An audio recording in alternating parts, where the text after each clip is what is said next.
Despite a historic effort by the Cinderella man himself, Taylor Heinicke, the Washington football team season ended, unfortunately, Saturday night with a 31-23 loss to the red-hot Tampa Bay Buccaneers. After a lot of ups, a lot of downs, we have sadly reached the conclusion of the season for the Burgundy and Gold. And here to talk about it, of course, is me, Parker Hamlet, host of the Washington Brawl Podcast, presented to you by the Brawl Network, Manscaped, and DraftKings. You know, after such a shocking end of the season, I certainly needed some time to marinate, process all of it, and I couldn't have brought on a better person to do so, because joining me for this episode of Washington Brawl is a very special guest and one half of the Grant and Danny Show on the 106.7 The Fan, coming on to talk the season, offseason needs, the GM search, and his exclusive interview with head coach Ron Rivera, Grant Paulsen. So make sure you stick around for that phenomenal interview. Great stuff from Grant as expected. But as per usual, got to pay the bills around here. Support for the Washington Brawl Podcast is brought to you by Manscaped, who is the best in the men's below-the-waist grooming. Very big news by Manscaped lately. They just released their new cologne scent to make you feel good and smell good at all times. As you can see here, they sent me their new refined cologne scent. Who knew smelling this good could feel this good too? Manscaped is trusted by over 2 million men worldwide. Join the movement for all of your below-the-waist grooming needs. Everybody knows Manscaped has the Performance Package 3.0. I've talked to it ad nauseum on the podcast throughout the 2020 season. But they did not stop there. As I said, you can complete your grooming game with the new refined cologne signature scent by Manscaped. With the same signature scent that is in all Manscaped formulas, the cologne is a perfect complement to the collection. It's light, it's approachable, and gentlemanly in all the right ways. Think of it as your wingman for the night to keep you fresh and ready for anything. This beautifully designed glass bottle also makes a statement, and the manly scent is very attractive to set the mood. Also, be sure to check out the Performance Package 3.0, as always, with all the essentials for your below-the-waist grooming needs, such as the Lawnmower 3.0 with its LED light and skin-safe technology. Also, the Crop Preserver and the Crop Reviver, those exclusive formulations. Yes, I am talking about ball deodorant and toner to keep your testes the besties. And now you can use the new Manscaped Refined Cologne to complete your set and smell great anytime and anywhere. It's time to feel sexy, Washington Brawl listeners. Get 20% off plus free shipping with promo code BRAWL BRAWL at manscaped.com. That's for the Performance Package 3.0, the Lawnmower 3.0, the Manscaped Refined Cologne Scent, all that. 20% off a Manscaped t-shirt, doesn't matter. 20% off using promo code BRAWL BRAWL. 20% off plus free shipping at manscaped.com today with this limited time offer with the Brawl Network. Washington Brawl listeners, your balls and now your body. Well, thank you. Now let's get on with today's episode.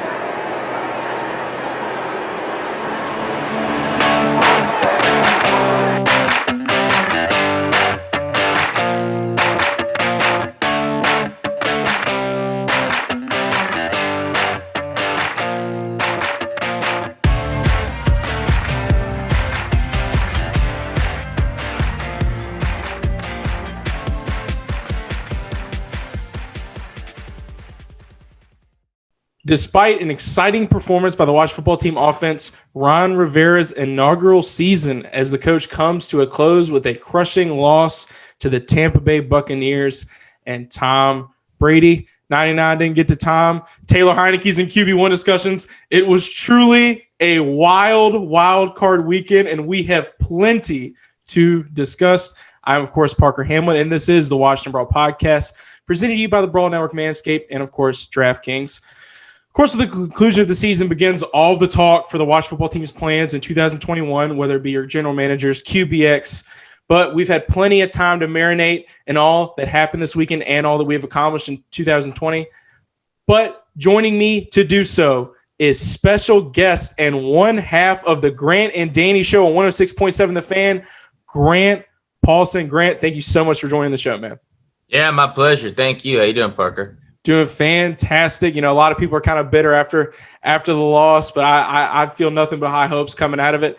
I'm sure you're at nauseum at this question, but how have you enjoyed the new time slot? I'm sure there's been a little bit of an acclimation period for that. Yeah, so far so good. We're really excited, and it's a great opportunity. And I grew up listening to 106.7 before it was a sports talk station. As a kid, my dad, when he was in the car driving to and from work, would like everybody else, would check in on Don and Mike and some of the other shows. So, I'm familiar with the legacy and the history of the station dating back to the pre-sports affiliation, and it means a lot to be in that time slot. A lot of legends have hosted shows. I don't know that I'm quite worthy of that, but now that we're sports talk station, and Danny and I have been doing the show comfortably for so long in middays, we feel good about our chance to take good care of the 2 to 6:30 slot for a little while. It's going to be fantastic. I've tuned in the last couple of days. It's been great. Me, myself, like I told you before I went on air, I work every other 90 days, night shift, day shift. I've enjoyed the new time slot. And, like you guys, we have a lot to discuss. So let's get right into it. Monday, you and Danny had Washington Football Team head coach Ron Rivera on the show, who had some comments that certainly made some headlines with a great interview. But before we move into that, let's talk a little bit about Saturday's performance. Did you enjoy it as much as I did? I didn't think I would be saying that about a losing effort, but I felt very positive coming out of the playoff loss. How about yourself? Yeah, I had a lot of fun watching the game, weirdly, even though it was a loss. I think the number one reason for my ability to kind of get some joy out of it was, I went in with low expectations. I didn't expect them to win. They were close to a double-digit point dog, and while, I don't know that that was fair to the season they had, it makes sense because of the quarterback situation. Alex Smith was banged up and was a shell of himself kind of at the end of the year, literally and figuratively limp into the stretch. And you had a scenario where Taylor Heinicke was going to get the nod, and we found that out on game day, hours before the start. And I think a lot of us were excited about that, but you can't possibly expect that he's going to play well enough to allow Washington to win that game. And then when he goes out and has such an incredible showing with 300 passing yards, 46 rushing yards, and really it was over 60 with a play that got negated via penalty, a couple of touchdowns all purpose. You couldn't have gotten much more out of Taylor Heinicke, and the offense did enough to win the game. So it was a departure in some ways from the rest of the season. It was exciting, and they moved the football and they scored a little bit, and you had this quarterback running all over the place, making plays, which we really haven't seen, like scrambling QB perspective here in a long, long time. So I thoroughly enjoyed it. I had a lot of fun watching. I understand that they did lose, and you sound like a loser if you say that that's okay, but they were playing with house money as far as I'm concerned, Parker. I didn't think they'd be in the playoffs, and even though it's disappointing they got bounced, they got bounced by a really good team with a top 10 offense, a top 10 defense. It's quarterbacked by one of the best ever. I was possibly the best to ever put on a football helmet. I think everybody's expectations going into the game were very low. And then you hear Taylor Heinicke mere hours before kickoff is getting the nod. We all had the conversations with Alex's status.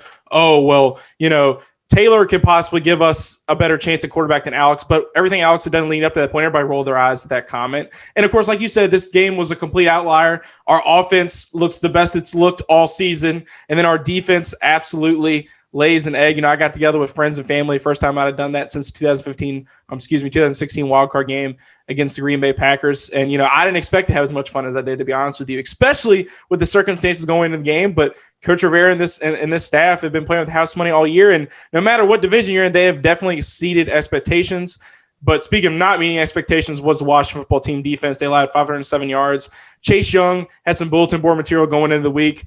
Had sprained his ankle in the loss. Chase also stated that if he's not going to go after one of the greatest, then you should not have taken him with the second overall pick, kind of justifying his statement about wanting Tom earlier in the league. I know you guys talked, so you're blue in the face about it, something we talked about on the show as well. Chase obviously wants to be great. Only Montez Sweat managed to hit Brady all night.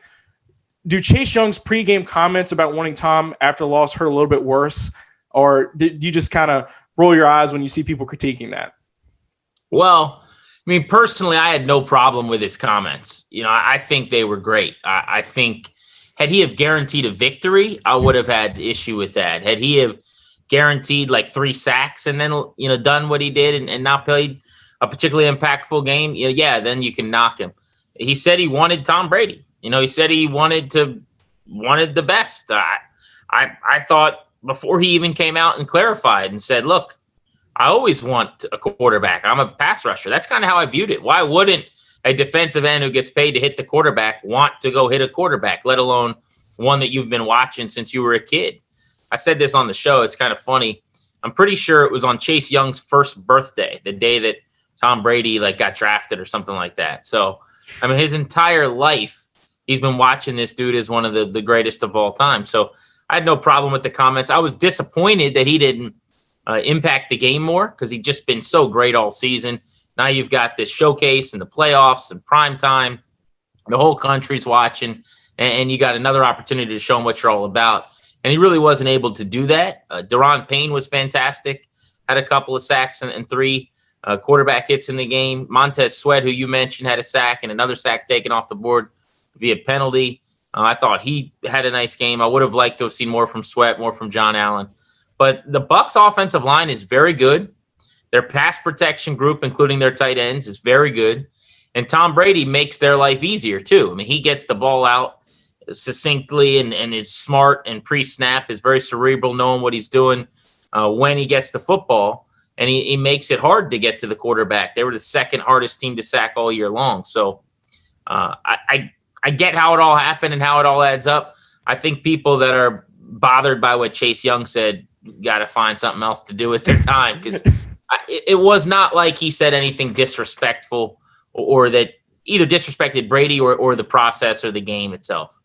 Somehow there's still that crowd that feels as if Chase Young wasn't worthy of number 2 overall pick, don't feel as if he should be the front runner for Defensive Rookie of the Year. And, of course, this was a performance that they love to really sink their teeth into. Chase Young finished the season with a very strong rookie campaign. And, I think this really does – his comments to me just attest to how much of an emotional leader he was for this team. And, this team was full of emotional leaders. Like you said on your show, this is one of the only times in recent memory that I can remember that the Washington football team is liked and somewhat respected around the country. And it's because of these storylines. And one of them is head coach Ron Rivera.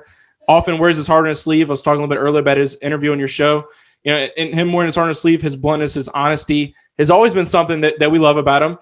With the 2020-2021 season in the rear view, Rivera admitted on your show that he wished he had more of a competition in training camp between Dwayne and other quarterbacks. Now that we're several days removed from those comments, does that kind of make you second guess a lot of other stuff that Rivera's done? I heard you say on the show specifically, at what moment did he realize that he should have had more of a competition? I feel like that was a very key part of the interview that really honed in and I thought about as well. Yeah, it was definitely one of the bigger developments kind of the interview, one of the bigger stories that came out of it, because he hasn't said anything like that up until that point anywhere. I don't disagree that in hindsight, he should have had an open competition. I do think it would have been really hard to do that, though. And I think it probably would have been a mistake. Forget what people say and what people do in terms of, what they're bashing him because let's say Kyle Allen's competing with Dwayne Haskins. Like I do, that people would have been really upset at him for that. Oh, yeah. Allen, as an outsider, comes over from Carolina, would have looked like a teacher's pet thing. And like he didn't give Haskins a chance, or he didn't like Haskins, or what have you. His point is, I think, and I'm kind of speculating, informed speculation, but I think his point would be the guys in the locker room knew, and we all kind of saw what we saw, and I still just gave him the job and anointed him and let him lead the way. And maybe I should have made him earn it a little bit.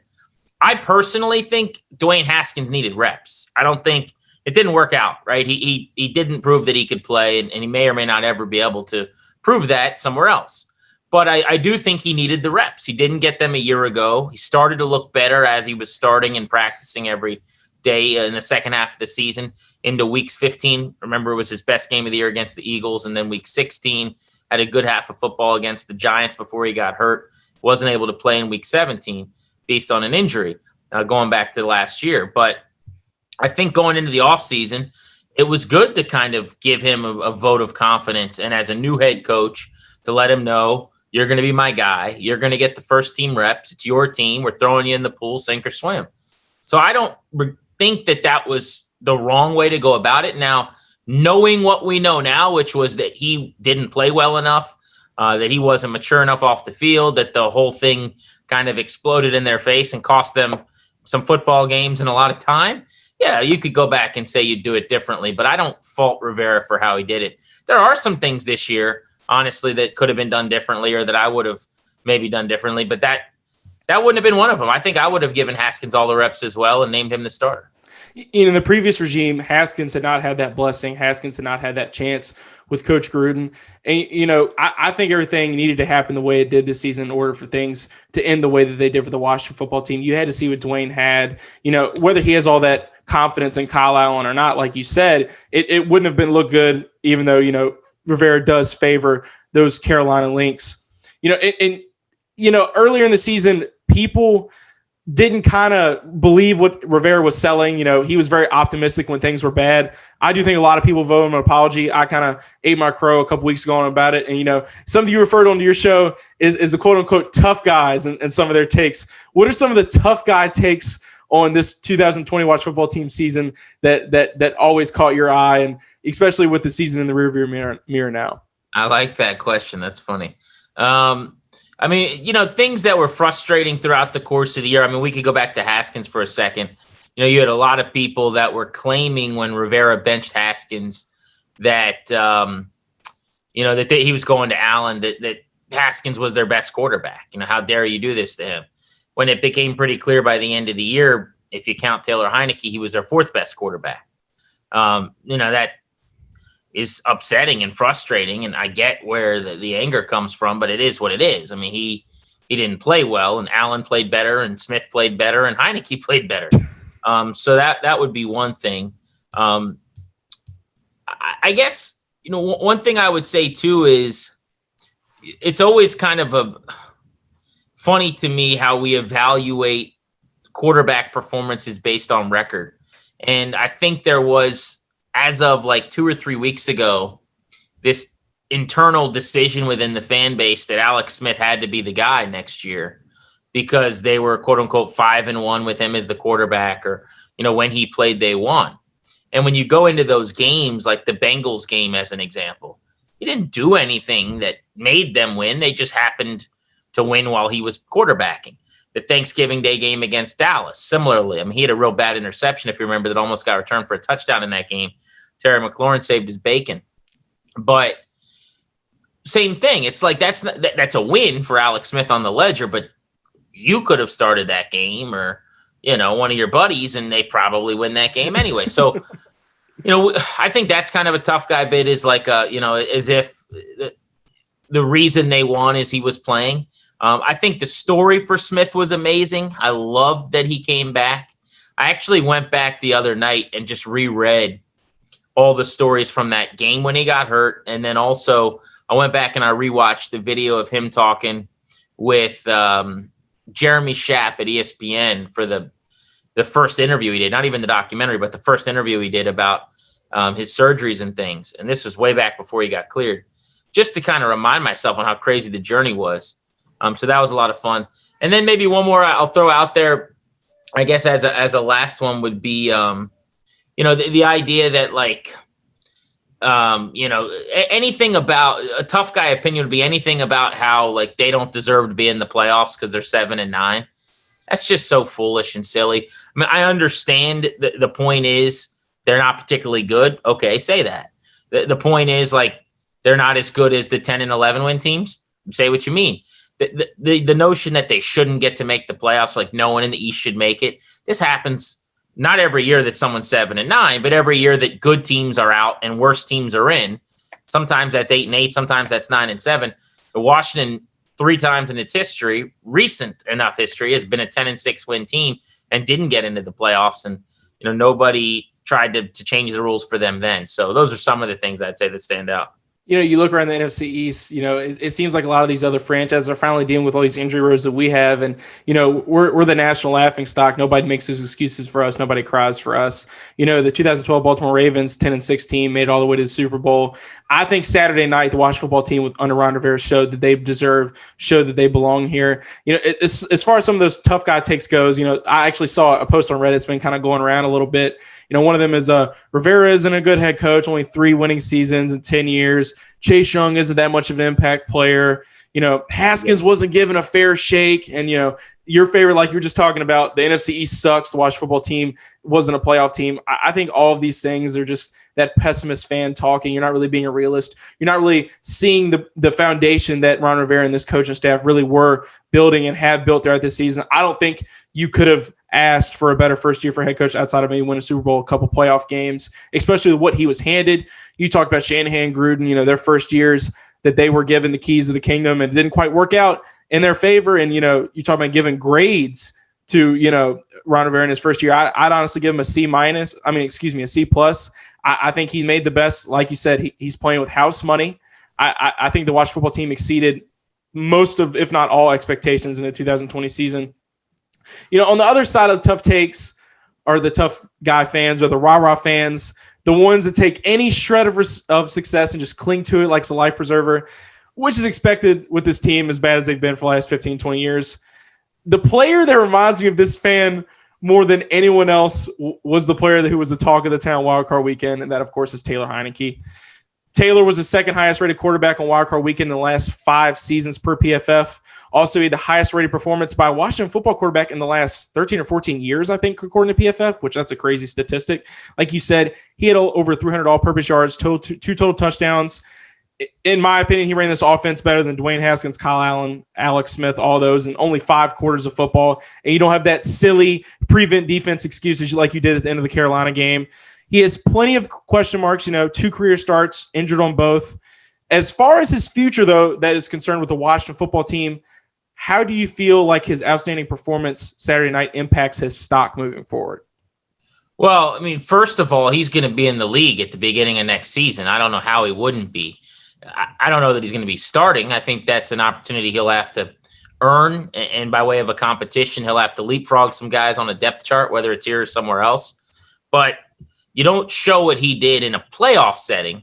It's not a regular season game. You can't dismiss that as week 17 and the team resting their starters and not caring, or as you said, a week earlier against Carolina in week 16, them basically playing lax in coverage because they've got a big lead and looking to prevent the big play, giving you stuff underneath when he went on the 2 long drives and the touchdown drive. This was a postseason game against a really, really good defense. The Bucs get after the quarterback. They tackle well. They've got speed. They can cover pretty well. And they spend a lot of the year in the top 5 and finish the year in the top 10 in a lot of categories. So it was the legit. That's authentic. That's real. If you can have that game on that stage, you can have that game again probably. How consistently? That's the question that Washington and all the other teams have to figure out. They got to grade his physical tools, arm strength, mobility, athleticism, everything that they're looking for to see, is it NFL caliber or not? Where did we miss before? Why was this guy not drafted? Why was he not in a camp? He obviously did play previously in Carolina, and he also had a cup of coffee in Minnesota. But the only reason for that is that Scott Turner liked him. So Scott Turner went to Old Dominion. He was the only coach to do that in the league, to meet with him and eat with him. Then he brought him to Minnesota. Then he brought him to Carolina. Then he brought him to Washington. So, Turner sees something in him. The OC. It's his guy. It's his guy, right? But does anyone else? So, I think here's what's going to happen, in my opinion. I think they re-sign him. Because if you're Heineke, this offense like the back of your hand. And for the reasons I just pointed out, you got to feel like Scott Turner's got your back. So why would you want to be anywhere else? Not to mention you're semi-familiar with the area. Not that Old Dominion's next door, but you're talking about a school in the Commonwealth. So I think you re-up here. You stay here. They also don't have a locked-in starter of the future, And then I think with him, and they'll re-sign Allen, who's a restricted free agent. You could at worst have those 2 guys compete for the job next year. I still think they're going to bring in a starter or someone that's going to be in front of those guys on the depth chart. But I do think he played his way into the league. I think he played his way into a job. He deserves to be on this roster in training camp, 100%. Absolutely, and I think anybody who doesn't think that was not watching the game closely, and they're kind of lying to themselves. He definitely won't be on ODU's campus next semester. I definitely don't foresee him, going back to where he was before. You get a lot of people who are the naysayers are like, well, he was a free agent for a reason. He kind of stupidly lost his opportunity to play in this league, but Scott Turner and that link is going to be a storyline to watch moving forward. And like you said, him and Allen both restricted free agents, but Taylor was absolutely dynamic Saturday night, made probably one of the most exciting plays I've seen a Washington football team quarterback make maybe since 2012, that rushing, diving pylon touchdown. He also separated his AC joint during the same play. He told the media that he returned to the game later, finished strong, kind of like a Cinderella man kind of performance, just had everything but a win, making that excellent throw to Steven Sims Jr. in the back of the end zone. Sims has not exactly been a reliable target this season. So, he was just making plays. You got Patrick Mahomes tweeting about you, man. That definitely turns some head. That's definitely showing that you have some star power. And he certainly has this locker room in his helm.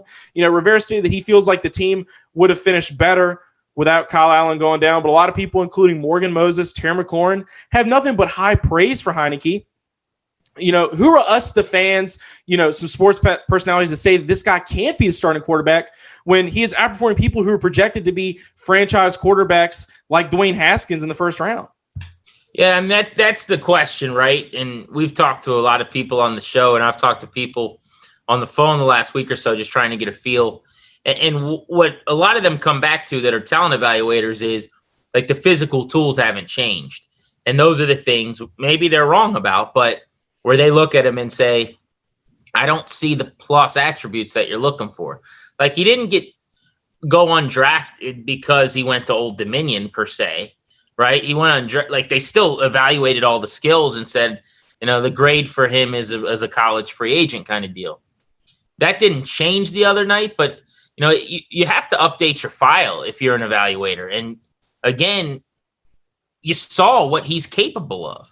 Like, if you can do that against the Bucs in the playoffs, then you have that ability. That club is in your bag now. You can shoot that shot again. So the question becomes, how did he get there, and can he do it often? I would really worry about the fact that he's been hurt twice in the 2 games that he's played. That durability concerns me. His size is a little bit of an issue, both from a durability standpoint. It just presents maybe some other issues. We see quarterbacks in the league like Russell Wilson, Drew Brees, Kyler Murray, who get by without a lot of size. We've changed the way we think about that. But those are all reasons I would say why he wasn't a quote-unquote elite prospect. But yeah, at some point, who cares where you were drafted or if you were drafted or whether last month you were on the field for another team or in a college classroom trying to get your degree. The dude has thrived at every opportunity he's been given. So it's a great story. I personally think if you're asking me to stack him up, like, I think him and Kyle Allen in an open competition over a camp and a preseason, I think Kyle Allen would probably beat him out. It's a little bit more physically capable, but I'd love to see it. And again, my sincerest hope is they bring in a quarterback. Those 2 guys are still on the roster, and they've got a deep quarterback room where Allen knows your offense, Heineke knows your offense, and you feel like if for some reason someone had to be on the field in the pinch, you're in a good spot. I definitely foresee Allen winning that quarterback competition as well. I just think that Heineke has that it factor. He's got that locker room behind him. I don't think this is lightning in a bottle. I feel like this is a little bit more than a feel-good story. Like you said, Grant, this is playoff football against a very good Tampa Bay Buccaneers defense. Down Devin White, of course, but still a very good unit in January football. Kurt Warner was once working at a supermarket, and look where his career ended up. I'm not saying Taylor Heinicke is the next Kurt Warner, but this is not the kind of performance that I think you could ignore. Personally, based off this small sample size, which I think is what hurts him the most, Taylor showed that he could be a starter. Like I said, stacked defense. But my biggest thing is that I think that with Taylor Heinicke, you're entering a situation where it really is the sample size. I mean, like I said, 5 quarters of football. You really don't know what you're getting from him. Allen is very familiar with his coaching staff. To me, Alex Smith really is the epitome of a good story. May have had a good winning percentage with him on the field, but at the end of the day, I think everybody can agree it's time for him to hang him up. We're, of course, also adding Cam Newton away from having the Carolina quarterback trifecta from 2 seasons ago. Do you honestly believe, Grant, that there's anybody else on that roster that you think Alex could have done better than Taylor? I mean, that's something else people have been talking about. No, not you mean specific to Saturday night, right? Yes, against sir. the Bucs. No, I mean first of all, Alex Smith, when healthy, couldn't do a lot of the things that Taylor Heinicke did. What was cool about his performance, and what we were talking about earlier, was the mobility and some of the stuff he did with his legs. Other than Josh Johnson, and I'm just thinking off the top of my head, racking my brain, but you got to go back to Robert Griffin to find the last time someone could have done those things. Cousins, stayed in the pocket and threw the football. Alex Smith, early in his career, could do some of those things, but certainly not in his time in Washington, and unequivocally not this season since the injury. So I just the play extension, the ability to put defenses in a bind by not knowing if he's going to leave the pocket. You think you've got him hemmed in, and he comes out of a bunch of bodies like a surfer through a wave for the touchdown you referenced going to the goal line. I thought was that's a big league play, man. There were some neat little plays he made. And also, like you said, he dropped a few dimes down the field. Smith hadn't really done a lot of that this year. A couple of plays here and there over the course of a lot of time on the field, but not at the percentage, the clip that Heineke did in that game. Whether you're looking at the dropped pass by Cam Sims on the first play, was beautifully thrown deep ball. And there were others as the game went on, really pushing the ball down the field. So, yeah, Smith would not have given him that. I mean, that's not to say that a healthier Alex Smith on his best day can't have a game that good. It would look different. He's not running for 60 yards. I can promise you that. Kyle Allen, if he was healthy, maybe he's not available. Like there's just no one on the team. Haskins has never had that game. It just doesn't exist. So yeah, I would not, if I was a fan, just belittle it. Like as the game started and as he made a couple plays at home, I'm sitting there very cynically like, okay, clock's going to strike midnight. By the end of the game, I was a believer, not in him being like a franchise quarterback, obviously.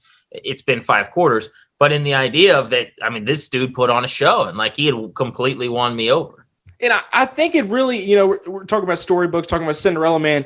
This is more than a feel-good story to me. Alex Smith, if this is the end of his story in Washington, you win the division week 17, you're a lock for comeback player of the year. With him, like it is with Heineke, it's just a question of durability.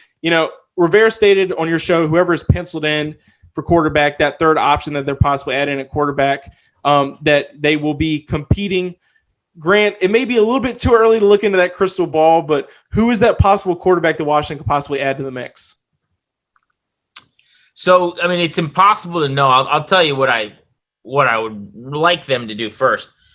I think they've got to try, as I've been phrasing it, to move mountains to get a real quarterback in here. So, to me, there should be a desperation to do that. I think their defense is good enough to win division titles with right now. And I don't mean this past year when you go 7-9. I mean, you could stack 10-win seasons. They haven't won 11 games since I was in diapers, but they could win 11, 12 games with this defense if they have a quality, strong quarterback who plays 16 games at a Pro Bowl level. I really believe that. So, the first guys I'd be interested in, I don't think Deshaun Watson's available at all. I don't think the Texans are going to trade him. But you better believe, if I'm a GM, that's the first call I'm making. I'm gauging interest. I'm throwing the idea of a bunch of first-round picks out there. I'm seeing what they think. I mean, that's like monopoly money, fake fantasy football stuff, so I'll go to something more realistic. I mean, the next guy on my hit list, same kind of deal. I'm calling the Detroit Lions about Matthew Stafford. A lot of people have issues with his injury history. That's a reasonable critique. A lot of people have issues with his record and his lack of playoff success. That's an unreasonable critique. He's a good football player. He's completely underrated quarterback. So you go there. I'm not as big a fan of Matt Ryan as a fit. I really like Matt Ryan, always have. He's almost 40 and he's mostly immobile now. And I think you've got to have some mobility and ability to create. Stafford's got a little bit more of that. Maybe not as much as he used to, frankly, but certainly more of it. Now, those are the things that I like. The one last thing I'd throw in there, again, unrealistic, but I'm getting to play GM for a minute. I would trade up in the draft and try to take a quarterback I really like in the top 5 or 6 or 7. Depending on what happens with Justin Fields, he could go later into the top 10. I love Zach Wilson from Brigham Young. I think that guy's going to be a dude. He reminds me a little bit of a smaller Josh Allen. The comp's not great because Josh Allen was such a big-bodied guy, and Wilson is not. But I have the same kind of feel as I had. I really liked Allen coming out of Wyoming. There were some accuracy concerns, and I'm a huge accuracy guy. But I watched him in the Senior Bowl, and that day he just dropped one ball on another into the bucket, and I thought, well, he'll figure this out. And that day he ran all over the place, and it was kind of enough for me to say, that's what it looks like in the league now. Like, you can move, you can create, you can extend, and you can throw the ball. Changed completely. Absolutely, yeah. So, and Wilson is that guy. So those are like my this is what they should work hard at. What I think will happen is they will not match my level of desperation for a quarterback, and they won't do anything crazy like trade up or trade picks or go get Stafford or whatever. And the guy I keep throwing out there, and this is completely on a whim, but I would say somebody like a Marcus Mariota. I think they trade, for him, perhaps. I think Ron Rivera really likes mobile quarterbacks. Cam Newton obviously is the best example from his career of what it looks like, but you're not going to get a guy like Newton in his prime. Other than that, the free agents, you could bring in a guy like an Andy Dalton, but I don't know how much that really helps you or how much better he is than a Kyle Allen type. So, yeah, it's probably going to be something in that bucket where someone may be a little more accomplished with a slightly better resume than the guys they have. That costs a little bit more. But the one thing I'll definitively tell you is that I would, if Alex Smith does not retire, I would release him and eat that dead money. And I know a lot of people don't like hearing that, and that's tough. And I love the guy, but I think it's just necessary. With that situation, I wanted to go gentle into that good night. You could not ask for a better ending to his career in Burgundy Gold than the way that this season ended, especially with him under center and then pulling out that win, getting that division. I just don't think you could ask for a better ending than that. I hope that they go bigger, they go home as well with the quarterback situation. You want them to make kind of like a Brooklyn Nets kind of call to the Houston Texans, who don't really do a lot right. The same with the Detroit Lions and Matthew Stafford. Those are two guys that are franchise quarterbacks on just bad organizations. Those are two organizations that don't have the defense, that are in kind of like a championship window. I know you and Danny were kind of talking about the Chicago Bears are kind of wasting that defense's time frame with Mitch Trubisky's inadequacy at quarterback. I think if you get Watson or Stafford day one, I don't see Watson as even a possibility, but I think Stafford, he's a little bit too good of a guy. I think Stafford is the only one that I could see as plausible at this point. Dak Prescott's another name people are kicking around, but I just don't foresee him leaving Dallas. Then you have your Matt Ryans. To me, that's more of a money situation than anything. Like you said, he's at the later end of his career, can't really move around much, and they like mobility. Marcus Mariota, the most intriguing name to me. He's probably looking for a chance to get a second chance in the National Football League as a guy under center. And we saw on Saturday what this offense can do with a mobile quarterback, how you can move the chains if you have somebody that's kind of, who lives up to that standard we were just referring to.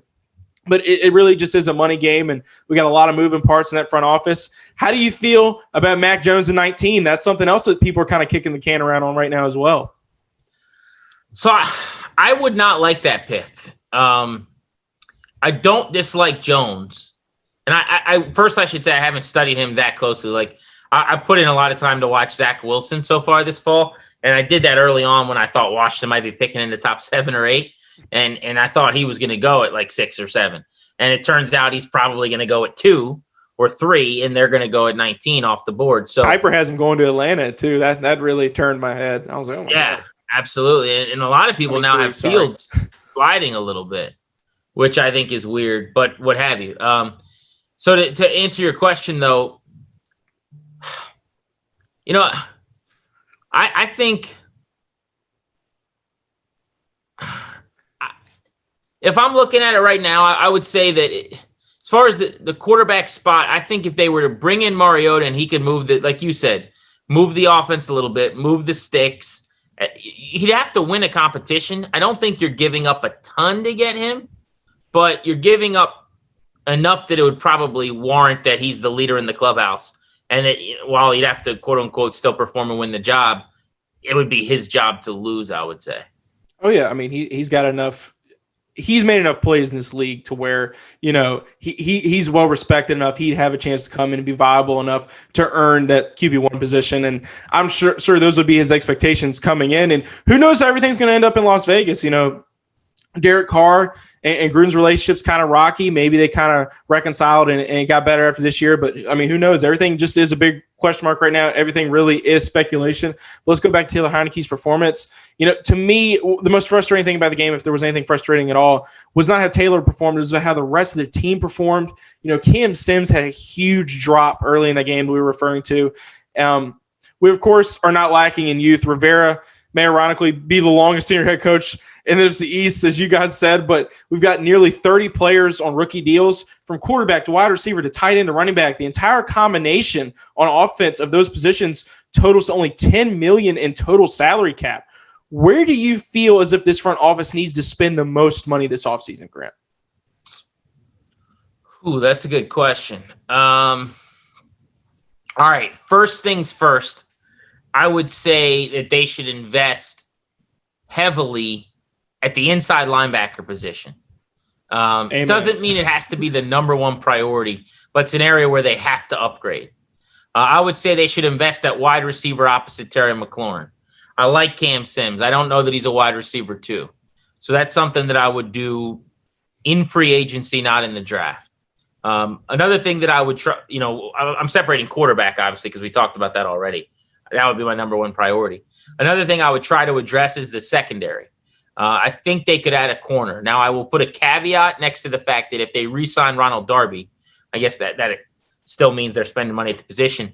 It's not as big of a need, but I would still sign another veteran corner there to help Fuller and to help Darby. They also, I thought, got kind of lucky. They had really, really healthy season, knock on wood, at the cornerback spot, whereas normally that doesn't happen. Very uncharacteristic for Darby. Absolutely. And so the only other spot I would say is an area where they should address, they may decide that they don't need to and won't, is tight end. Now, Logan Thomas had a really good year. He caught 72 balls, which was third among all tight ends. The fact that they got out of him what they did is a complete testament to this front office and coaching staff and the marriage of evaluating someone correctly that the rest of the league has underappreciated, and then getting him into the building and allowing your coaches to develop him and to get him to be his best, right? That's what coaching is. It's about maxing your players out. They did that with Logan Thomas. But I view him to be he proved he could be a starting caliber tight end. But I think in an elite offense, he's a tight end too. And this is not that. This is the opposite of that, right? This was an offense that statistically was like 28 to 32 in a lot of categories. But in an ideal world, I want a mismatch creator who can push this, routes down the seam and really put DBs in a bind and stretch the field a little bit vertically. And then I want Logan Thomas as a secondary pass receiving option at the position. I don't know how you marry that with, blocking, because that's not a strength of his. Normally a second tight end's got to be able to do that. So maybe your freak pass catching tight end also has to be able to block. So now we're looking for something that's hard to find. But I think that's kind of my wish list, so to speak. But if you're asking me to make a priority list, I would say inside linebacker, wide receiver 2, secondary help, and maybe a tight end who's a weapon. I definitely can't argue with any of that. I think you sound like you really want Kyle Pitts, and I'm certainly on that train with you, man. I wish. He's not going to be available, I don't think. Hey, I don't either. That'd be awesome in 19. He's certainly a guy who I thought deserved to be in the Heisman running over Mac Jones. I've been very impressed with Kyle Pitts, watched a lot of his tape. And real quick, I don't know that I answered your Mac Jones question. I went back to Mariota, but I'll just say this really quickly. The reason I wouldn't love that pick is not that I don't like Mac Jones. I just think he's in such a perfect situation at Alabama. He's got the best line. He's got the best receivers, literally. I mean, with Waddle was like the best receiver in the league coming into the nation coming into. And he was limping during the title game, and he was. I mean, it's crazy the abundance of wealth they had across the board. Still running 4.5s. They got a great running game. Maybe the best running back in the country. It's got Sarkisian's a stud. The whole scheme is great. So like all that doesn't come with him.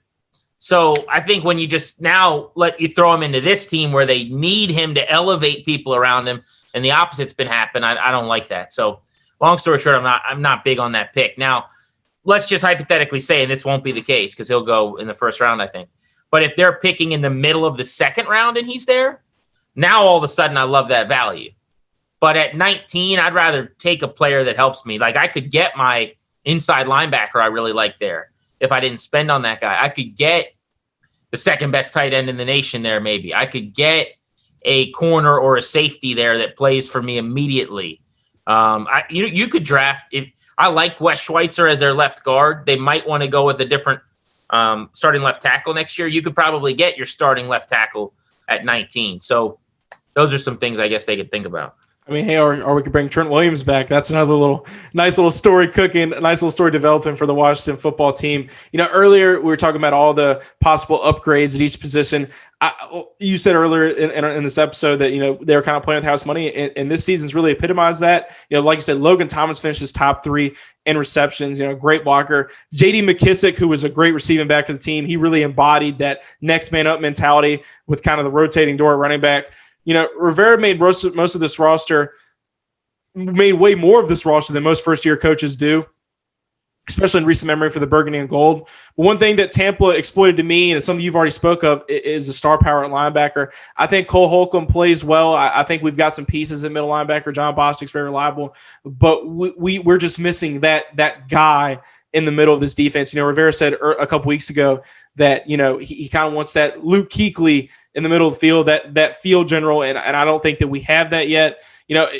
Something else that was definitely exploited was our run game with a banged-up Antonio Gibson. Gibson at one point looks as if he's not even going to finish the game Saturday night with a possible knee injury. He certainly lacked that signature explosiveness, and like you said, every time he went up the middle, I was like, what are they doing? Wasting a play. He had a hell of a rookie season, over 1,000 total all-purpose yards. And like he said, that's not bad for a guy who's had 33 carries in college, but do you feel as if Washington has their bell cow back with Antonio Gibson, or they still need to go out and add to this running back room? No, I think they've got their running back room pretty set. I mean, here's why I say that. Don't get me wrong. You could go out and address it and bring in talent if you wanted to. They don't run the ball enough to really further prioritize it, though. And that's not what this offense is trying to be. Like if you were Minnesota and you run it 30 times a game, or you were the Rams, the way that their season's shaping up with Sean McVay, where Cam Akers just carries the mail, maybe. But I think what they do, they want their short passing game is largely their running game. And so they're going to run the ball, in that 15 time a game range, not 25 or 30. Antonio Gibson can do that. J.D. McKissick, I thought, was maybe even a little underutilized in the running game. A lot of times they tried to give him the ball downhill in between the tackles. I'd love to see them get him out in space, out of the gun, like Washington used to do on some of those, sweep actions with Chris Thompson. I think he could run that really, really well.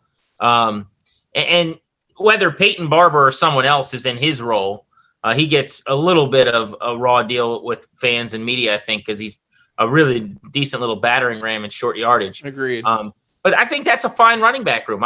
You want depth. So whether that's like they brought in Lamar Miller late in the year, another guy who's been around is Bryce Love, who might hopefully be able to play next year. If you want to draft another guy late or sign someone that's got some NFL experience, no problem. But I would not spend money adding a starter. Gibson proved he could do it. He took a couple games over against the Cowboys. He is dynamic. He's got body lean. He can break tackles. He can catch the ball out of the backfield. Like there's nothing he can't do. He's going to have to improve in pass protection. That was a weakness for him this year. That's normally a weakness for running backs. And it's especially a weakness for running backs that used to be wide receivers. So there's a reason why he's not there yet in that area. But I think he's perfectly adequate as a starting tailback in this league. I think he proved that. And I just love that room in general. Like McKissick he's the real deal. And I think the way they use those guys is really smart. McKissick, what a signing by Kyle Smith and this organization. Really turned out to get a bang for their buck with that one. I like the running back committee as well. While they're not at the top of the league in anything offensively, they are a very efficient trio. You talk about Bryce Love, you don't know what his future may hold. You go back to the linebacker room, you don't know what's going to happen with Reuben Foster as well. So you still got some components that are kind of sitting on the sidelines, some guys that could be key contributors this upcoming season for the Washington football team. Gibson said they plan on slimming down and working on his game this offseason. And, I'm certainly not the crowd that doesn't think that he is the one running back one of this team right now. I think, like you said, he has shown enough. Someone who is more than likely not returning after this season is the franchise leader in sacks, Ryan Kerrigan, who took some time coming off the field after Saturday's wildcard game. He reminisced about his moments throughout his career, told the media that he definitely wants to be a starter. I mean, who wouldn't want to be? And that he will be very open-minded heading into free agency. Grant, does your gut tell you that this is the last time we'll see him play a game in burgundy and gold? It does, yeah. I'd be very surprised if Ryan Kerrigan's back next season, not because he can't help them, but because I think he's good enough to still play, and he wants to go play more. He didn't get to play a lot here, and he didn't get to rush the quarterback in some games, barely at all. I mean, he had, I think it was 3 games this year where he had single-digit plays rushing the QB, which is crazy to think about. But, at times he was really efficient with that work, particularly early in the season. Chase Young and Montez Sweat don't really come off the field. They don't need to be spelled. They are built in a laboratory, and they're ready to go out there and be heat-seeking missiles for 4 quarters. So you're going to need a third, probably a fourth edge rusher. You're going to want guys who can play the run and maybe, a compliment that can get to the quarterback. You can find those guys, I think, for what you paid Ryan Kerrigan moving forward. He made $11.5 million this year, and I mean that's way more than they would pay him next year. But I do think he can start, and so it's not going to be here. So if I'm him, I would go sign elsewhere anyway. But I think that's probably what's going to happen. Yeah, and it really sucks with there being no fans and kind of his last memory of FedEx Field being, just empty stands. People say you got to have more than sentimental value. I still feel like Kerrigan is a contributor. He finished with 5.5 sacks this year. I feel like he can be a starter elsewhere. Like I told JP Finley, I feel like he can be that Jared Allen, kind of go to a contender, kind of be still a little bit, pretty much essentially a rotational guy, but he can still contribute to a pass rush anywhere else. I've only got a couple more here for you, Grant. That is certainly a decision that they're going to face off season. It's a very big one. And Coach Rivera has plenty of those big decisions to face himself. One being who the next general manager of the Washington football team will be. Rivera says that you shouldn't expect any major changes to his coaching staff. I think we all should expect that, but there will be a major shakeup in the front office. Grant, something that blows my mind is something that I kind of heard you get into is, you hear about your Cowdens, your Herneys. Why to you do you feel as if Kyle Smith is just being completely disregarded? It's a good question. I don't know the answer at all. Maybe Rivera thinks he's really good in the role that he's in, which is the senior VP of player personnel, and that he's going to bring somebody else in to be the general manager, and maybe their role will be a little bit different. Like when Bruce Allen was here, Kyle Smith ran the meetings and kind of, ran his departments for the scouts, let's say, from college. And now he does that for the pro side as well. And Bruce Allen would kind of sit in the room and occasionally ask a question here or there, or ask him to think about something. But maybe that's what they want if they go with a Marty Herney or a Martin Mayhew or one of these guys who have the experience over the years of being a longtime GM, where maybe in the mind of Rivera, he goes, well, I can keep Kyle Smith and I don't have to worry about elevating him, but also I get an extra set of eyes. I get an extra professional. I get an extra guy who's been here. That's the best I can come up with, that you're not necessarily doing that if you hire one of the younger guys who's like a hot shot with another organization, a lot like one of their Kyle Smiths who hasn't been a GM before. So I'll be curious to see how this plays out. But I was under the assessment and understanding that Kyle Smith got like a audition essentially to be the de facto GM at the beginning of the season. It seems like it went really, really well, and now we're not hearing his name at all. So it's very odd to me. You hear all those stories about the war room with Dwayne Haskins. It really makes you wonder what's going on behind the scenes. To me, with the whole GM situation, it just kind of makes – I'm very nervous, Grant. I'm not going to lie, that this is one of those yes-men situations that Rivera's kind of surrounding himself with a bunch of familiar faces, a lot of people that aren't really going to argue with him. Is that a concern of yours moving forward? Yeah, it is. I mean, because what he's done so far largely is he's hired a lot of people from Charlotte. Now, I don't think that's a problem, and I do think that's extremely normal. And I do believe that That is how this league and how a lot of jobs work, honestly. If you get a gig tomorrow doing what you do now at a different company, you probably want to surround yourself with some of the people you work with and help you succeed and thrive. Having said that, I need performance to matter, and I want you to prioritize like the job that someone does. So just as an example, if this year Ron Rivera gave the reins to Dwayne Haskins and said, let's see what you can do. And then, the plan was they'd go sign Kyle Allen because they really like him this offseason or something like that. If Haskins balled out, then you stick with Haskins, right? And I kind of view this the same way.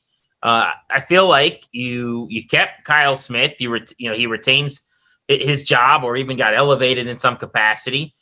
He had what seems like running your department. That department had a really good offseason. So to me, as a guy who's starved for a front office who can successfully pick players and have a healthy situation, I think, well, don't mess that up. Don't break that. But it's a concern to me because I think if you're a coach and all the people around you think like you, that's dangerous. You want no pushback. You want people that don't see things through the same lens.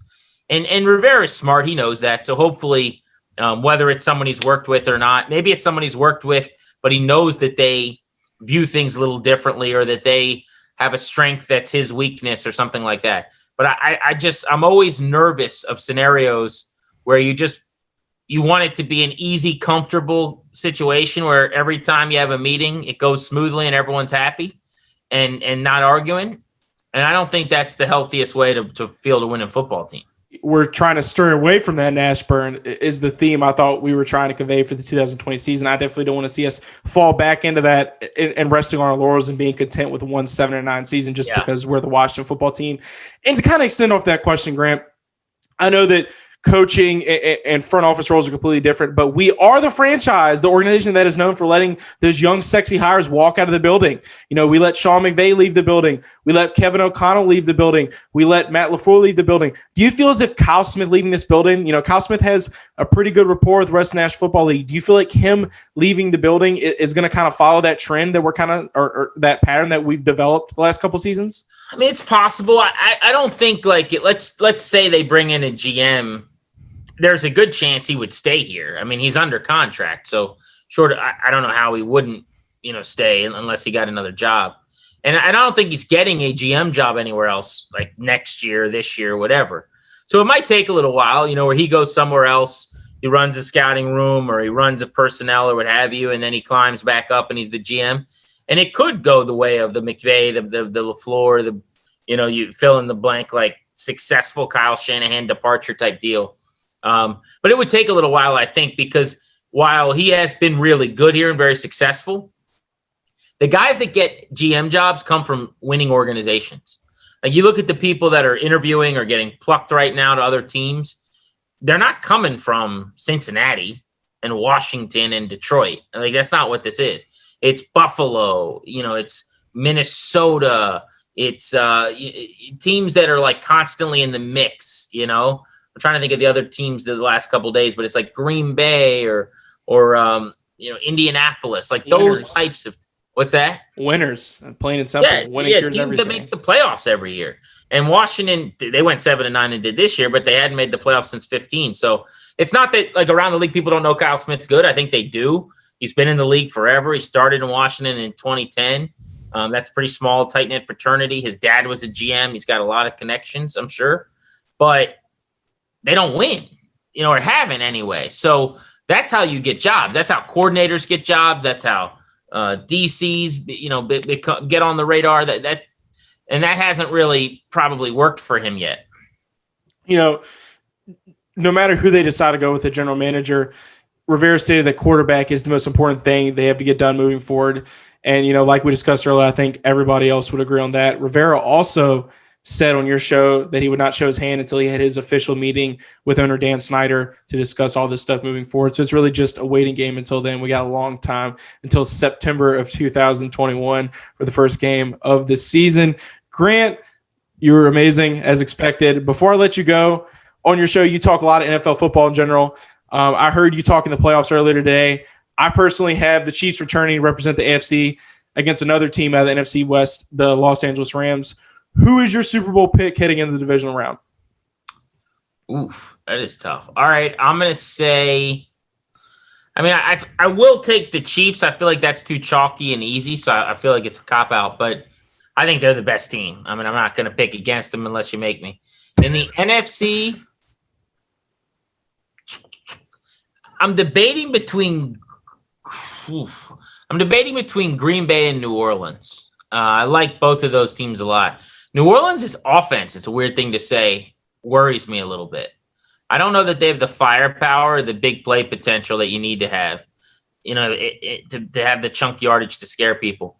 But if the Packers get by the Rams, and I think it'll be a really tough matchup, the familiarity between LaFleur and McVay, who we were just talking about, the fact that the Rams defense is the best they're going to face at any point in these playoffs, they get by that matchup.